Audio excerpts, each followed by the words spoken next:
코인 공식 도우미 앱이 출시되었습니다. 추천 픽은 기본이고 정신없이 돌아가는 시황 분석과 위키피디아 같은 코인 분석까지, 그리고 공식 오픈톡을 통해 전문가들과 함께하는 투자자 여러분들의 커뮤니티에 들어오세요. 지금 아래 링크를 통해 받아보실 수 있습니다.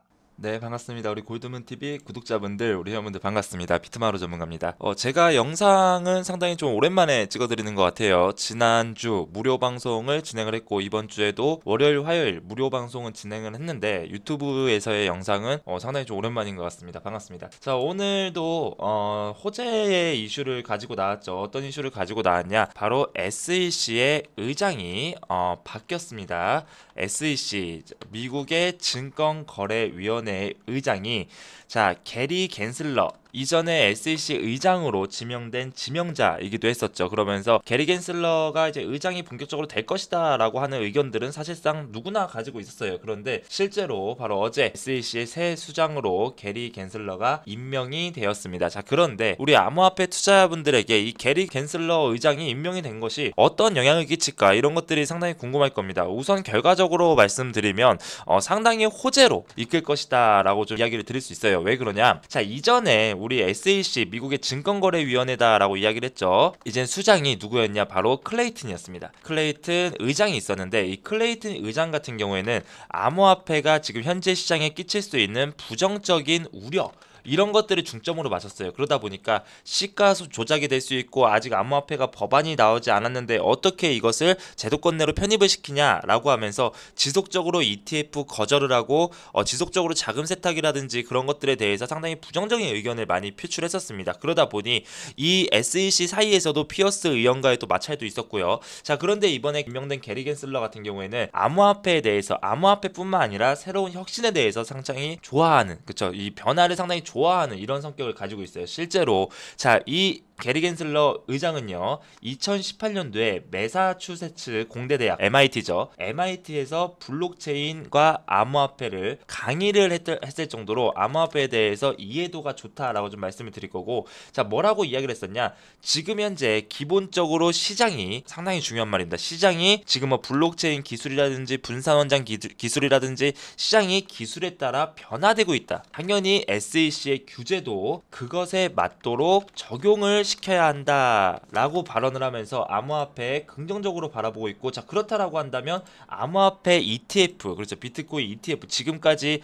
매번 물론 캐나다는 승인이 됐고요, 선물 상품이 많이 나왔지만 결과적으로 증권거래위원회에서 허용을 한 ETF가 아직까지는 한 개도 나오지 않았죠. 그런데 암호화폐 ETF 승인에 대해서 상당히 긍정적으로 볼 것이다 라는 호재성의 이슈가 한번 나왔었고, 추가적으로 지금 현재 리플에 대한 이야기를 좀 해야 될 것 같아요. 리플이 지금 법적 공방을 지금 진행을 하고 있고, 우리 투자자분들이 불안한 이유가, 만약에 증권으로 판결이 났다라고 한다면 당연히 이전에 IPO 기업 공개 때, 프리세일 기간 때부터 해가지고 지금까지는 전체 무효다, 그래서 상장 폐지를 돼야 된다라는 의견들이 좀 많았어요. 자, 그런데 그 누구랑 싸우고 있냐? 바로 SEC하고 싸우고 있습니다.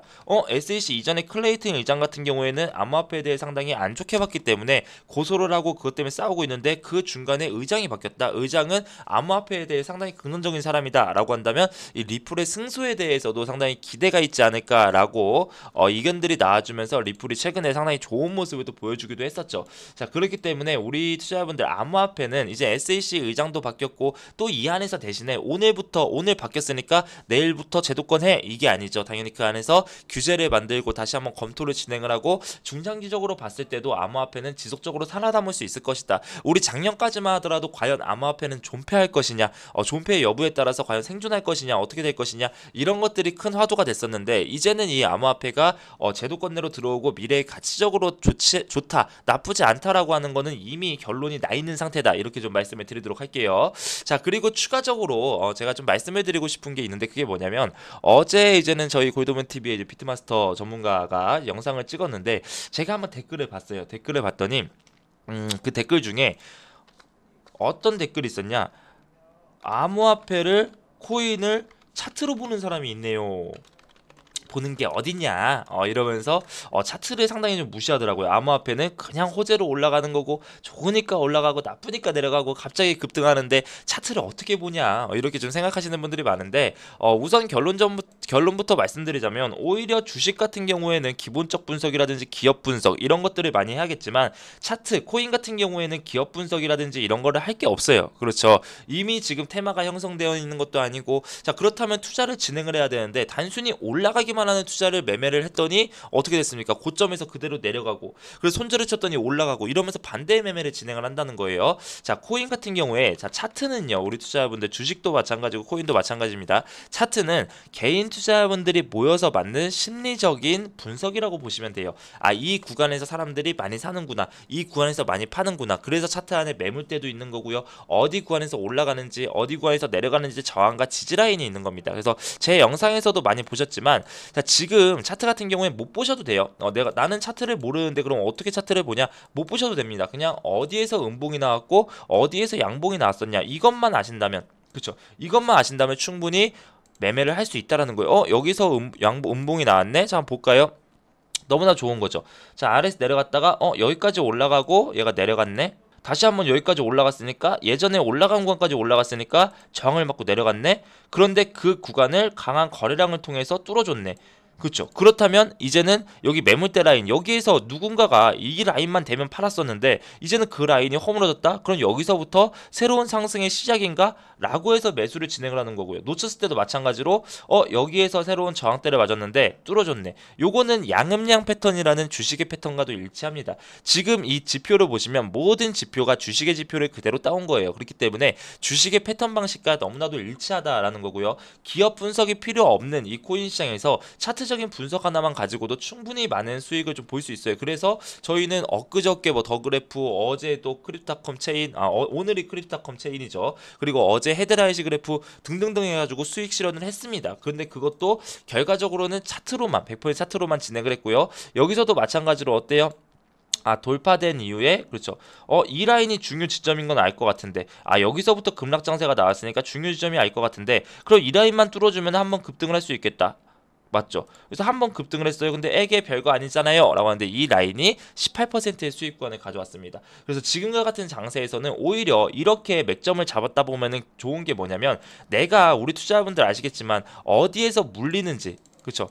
내가 어디를 뚫려서 내려갔는데 그 안에서 과연 이게 더 내려갈 것인가 더 올라갈 것인가 무섭단 말이에요. 그래서 존버는 승리한다 이렇게 매매하는 게 아니라 이 라인이 전고점 라인이고 돌파한 이후에 새로운 저항대 라인이 생겼고 눌림목이 나왔는데 예전에 전고점 라인을 돌파했기 때문에 그 라인은 저항은 지지가 된다. 지지 이후에 다시 한번 올라가서 저항대 라인까지 올라갔다가 다시 한번 내려갔다. 박스권을 그려주면서 다시 한번 돌파를 한다. 자 그렇다면 새로운 또 좋은 구간이 되지 않을까. 이런 식으로 보시면서 매매를 진행을 하셔야 돼요. 왜냐하면 지금 현재 커뮤니티 사이트라든지 여러 유튜브들을 보면은 맞습니다. 그리고 저도 그거에 대해 상당히 좀 안 좋게 생각하는데 올라갈 때는 우르르 다 영상을 찍어서 이거 좋다. 특히나 리플이나 nem코인 이런 게 좀 심했죠. 올라갈 때는 이게 올라갈 수밖에 없는 이유 막 하면서 막 엄청 좋게 한단 말이에요.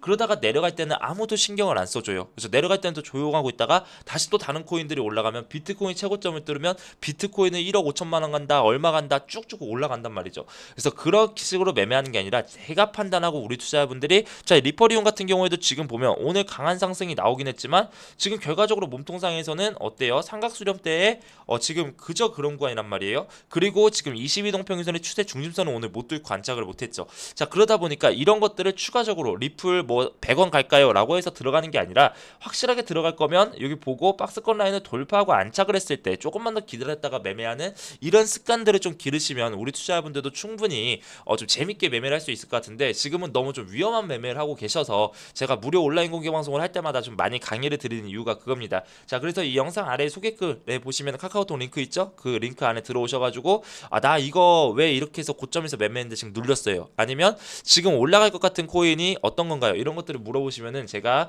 우리 투자자분들하고 하나하나 기초적인 것부터 해서 좀 가면서 우리 투자자분들은 투자자분들만의 매매 방식을 사용을 하시고 대신에 기준점을 모르다 보니 그 기준점을 볼 때만 이런 것들을 사용을 하신다면 충분히 더 수익률이 좋아지지 않을까 이렇게 좀 말씀드리면서 오늘 영상은 마무리하도록 하겠습니다. 자 SEC 의장이 게리 갠슬러로 바뀌었다. 새로운 규제, 새로운 횡보를 좀 지켜봐야 될 것 같고요. 일단은 암호화폐 중장기적 관점에서는 여전히 좋은 이슈다 이렇게 말씀드리면서 오늘 영상은 여기서 마무리하도록 하겠습니다. 감사합니다.